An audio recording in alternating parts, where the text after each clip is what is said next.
नमस्कार, राधिकास आर्टमध्ये तुमच्या सर्वांचं खूप स्वागत आहे। आज आपण मोती चेन कशी बनवायची ते बघणार आहोत। तर त्यासाठी मी ही 30 गेजची वायर यूज केली आहे आणि राऊंड नोज प्लायर यूज करून आपल्याला ह्या वायरला अशा प्रकारे ट्विस्ट करून घ्यायचं आहे। या पद्धतीने एक लूप तयार होईल। हे बघा, सुंदर असा सर्कल शेपमधला लूप तयार झाला आहे। त्यानंतर ओव्हल शेपचा मोती मी इथे यूज केला आहे। तुम्ही सर्कल शेपचा मोती पण यूज करू शकता, पण मला लांब हार बनवायचा होता त्यामुळे मी हे ओव्हल शेपचे मोती यूज केले। आता व्हिडिओ दाखवल्याप्रमाणे आपल्याला 2 ते 3 वेढे देऊन द्यायचे आणि उरलेली वायर कट करायची। या पद्धतीने दोन्ही साईडला असा लूप तयार होईल। पुन्हा कट केलेली वायर आपल्याला ह्या मोतीमध्ये वरच्या लूपमध्ये घालून घ्यायचे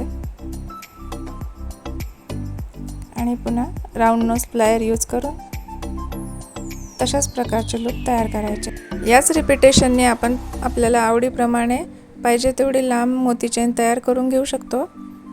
या प्रकारे लॉंग किंवा शॉर्ट नेकलेस बनवायसाठी आणि कानवेलमध्ये पण आपल्याला ही मोती चेन यूज होते। आता लवकरच गौराई येणार आहेत, तर त्यासाठी मी हा लॉंग नेकलेस तयार केलेला आहे। तुम्हाला पण जर असा सेट ऑर्डर करायचा असेल तर स्क्रीनवर दिलेल्या नंबरवर DM करा। हा सेट कसा बनवला याचा फुल ट्युटोरियल जर तुम्हाला बघायचा असेल तर तशी कमेंट करा, लाईक करा, सबस्क्राईब करा। Thanks for watching.